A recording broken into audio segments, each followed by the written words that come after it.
Shehi, pinaiyak si Bagsik sa round 1 ng Isabuhay. Pambadibag na performance ang pinakita sa kanyang pagbabalik. Shehi, na-disappoint sa naging material ni Bagsik sa kanilang laban. Sa pag-announce ng Isabuhay lineup ay marami nga ang nagulat na sumali si Shehi this year dahil after nga nitong mag-champion ay naging inactive nga ito sa pagkuha ng battle. Siya nga ang pangatlong Isabuhay champion na sasali ulit sa Isabuhay after makuha ang championship. Nauna na itong gawin ni Aklas after niyang mag-champion, pero sa pagsali niya ulit ay natalo naman siya sa first round kay Elvis. At pangalawa naman si Batas, kung saan 3 beses ulit siyang sumali ng Isabuhay, pero 3 beses din siyang natalo sa quarterfinals. Tinalo nga siya ni Surgenio, Pukuda at Luxuria. Si Shehi nga ang magiging pangatlong MC na gagawa nito. Maputol kaya ni Shehi ang sumpa at makuha ulit ang championship? Pero kung gugustuhin niyang mag-champion, ay talagang mahihirapan siya sa kanyang mga susunod na kakalabanin dahil solid din ang nabuong lineup this year para sa Isabuhay. Sa kabilang bracket nga ay nag-aabang sa kanya ang dalawang top tier MC na si Poison 13 at Zack Maestro. Ang susunod na magiging kalaban naman ni Shehi ay si Slack1 na solid din ang pinakitang performance after nitong talunin ang veteranong si Krega.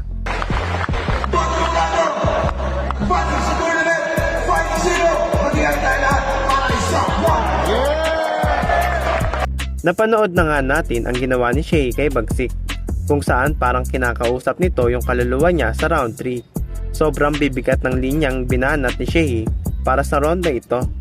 Kahit si Bagsik ay napapailing at react na lang habang iniispit ni Shehi ang kanyang mga linya.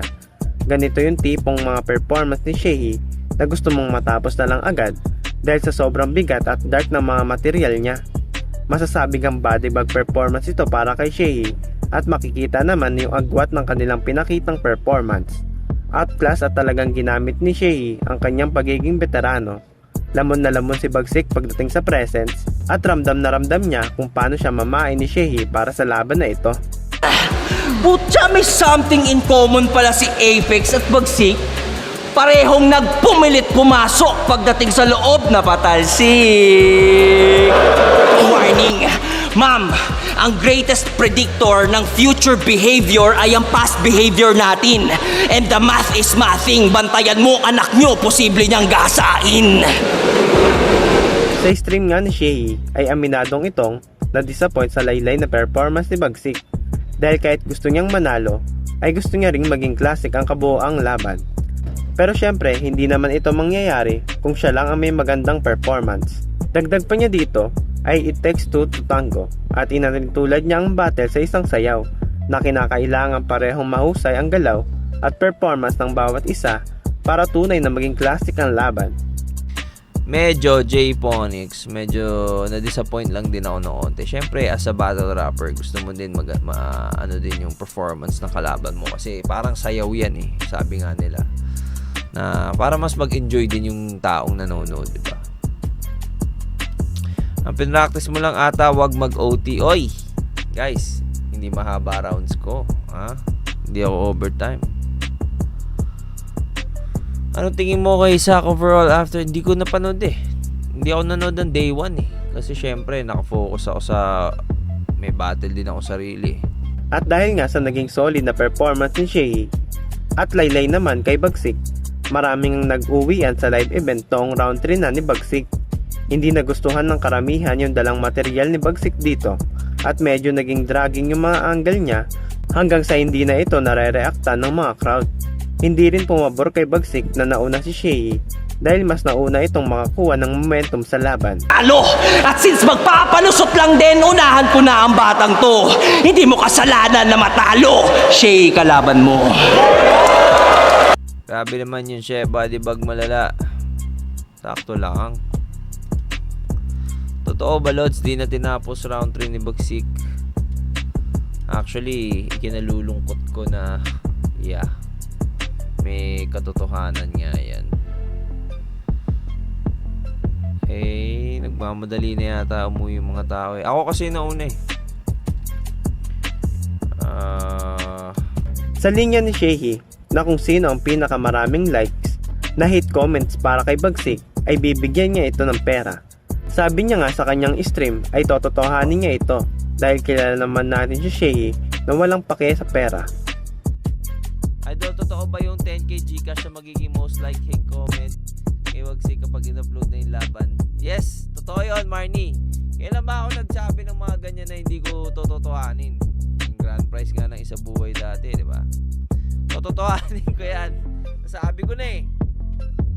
Pero sa YouTube yon. Lagi pagalingan kayo nun. Live natin na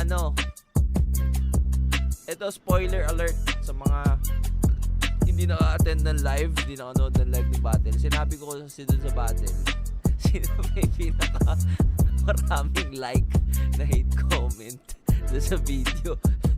Pag in-upload na, bibigyan ko ng 10k Gcash. So siguro after 7 days ng pagka-upload, after 7 days, saka natin i-check yung sino pinaka maraming like. Yun. Bago nga itong naging laban niya kay Bagsik, ay lumaban muna ito sa alter ego, kung saan para lang matuloy ang laban ay pinilit niya si Enigma. Sinabi niya nga sa interview niya kay Batas na ititigil na sana ni Enigma yung pagkakaroon ng alter ego battle, pero dahil nga makulit si Shea ay napa-oo niya pa rin ito. Dahil nga rin gusto niyang masubukan at ma-experience yung feeling ng ganitong gimmick. Request na ngungulit kay Arik eh. Kasi una, parang ayaw niya na. Parang ayaw na ni Arik Na alter ego. magpa-alter ego. Na battle. Yeah. Parang ganun. Ako yung nangulit sa kanya. Tapos sabi ko nga kahit walang TF, walang gusto ko lang talaga. Gusto mo lang ma-experience. Oo, gusto ko ma-experience. Ganyan. Inamin niya rin na naging mahirap yung alter ego dahil bukod sa first time niya itong gagawin, ay nakakaubos din daw ng oras ang mag-isip ng pang-alter ego na pangalan. Dahil sa naisip nga ni Enigma para sa idea na ito, ay pangalan lang ng MC ang bibigay niya sa maglalaban. At bahala na ang dalawang MC kung paano ito gagawa ng material. Kaya magiging creative talaga ang dalawang MC sa paggawa ng bars, at dito rin makikita kung paano diskartehan at anggelan ng mga MC kapag pangalan lang ang alam nila at wala silang alam sa background ng kalaban. Dun sa unang-una kong inisip, pinakamalaking factor doon sa other ego battles is yung pangalan na pipiliin mo eh. Yeah. Doon nagsisimula na agad yung chess eh. Yeah. So ang ginawa ko, pinili ko na lang yung deadpan na para, kasi ang approach ko nun, gusto ko, sige na nga, deadpan para parang wala akong emosyon. Para kahit ano sabihin sa akin, kahit sino pa yan, wala lang. Parang para ang dating, hindi ako affected. Wala. Kaya kayo mga boss, anong opinion nyo sa video na ito? Naging masyado bang brutal si Shea para sa round 10 niya kay Bagsik? At sino naman sa tingin nyo ang mananalo para sa second round ng isa buhay? Lalamang ba ang pagkabeterano ni Shea? O magkakaroon ng upset of the year performance si Slack One para putulin ang pangarap ni Shea na maging 2-time isa buhay champion?